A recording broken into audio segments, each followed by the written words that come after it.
राजा विक्रमादित्य बेताल को पेड़ से उतार कर अपने कंधों पर उठाकर चले जा रहे थे।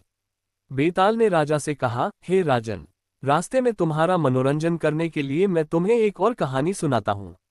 सुनो ध्यान से। एक राज्य में अमर सिंह नाम का एक वीर राजा राज करता था। उसके राज्य में एक व्यापारी था जिसका नाम था किशोर।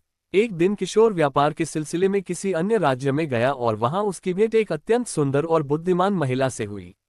उसका नाम सुषमा था। दोनों एक दूसरे को पसंद करने लगे और विवाह करने का निश्चय किया। किशोर उसे अपने राज्य ले आया और दोनों खुशी खुशी रहने लगे।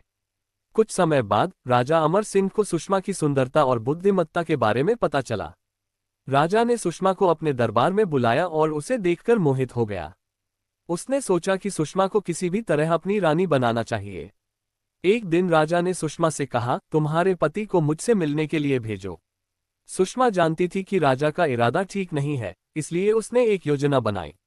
उसने अपने पति को एक खास वस्त्र पहनने के लिए कहा और राजा के पास भेज दिया। राजा ने किशोर से कहा, तुम्हें मुझे अपने राज्य का सबसे कीमती धन देना होगा, नहीं तो मैं तुम्हें दंड दूंगा। किशोर घबरा गया और वापस घर आया। उसने सुषमा से सब हाल बताया। सुषमा ने कहा, राजा ने सबसे कीमती धन मांगा है, तो कल मैं ही राजा के सामने जाऊंगी। अगले दिन सुषमा स्वयं राजा के सामने गई और कहा, महाराज, सबसे कीमती धन मैं ही हूं और मैं आपके पास आ गई हूं। लेकिन मुझे एक वचन दीजिए कि मैं अपने पति के साथ खुशी खुशी रह सकूं। राजा उसकी चतुराई और बुद्धिमानी देखकर हक्का बक्का रह गया।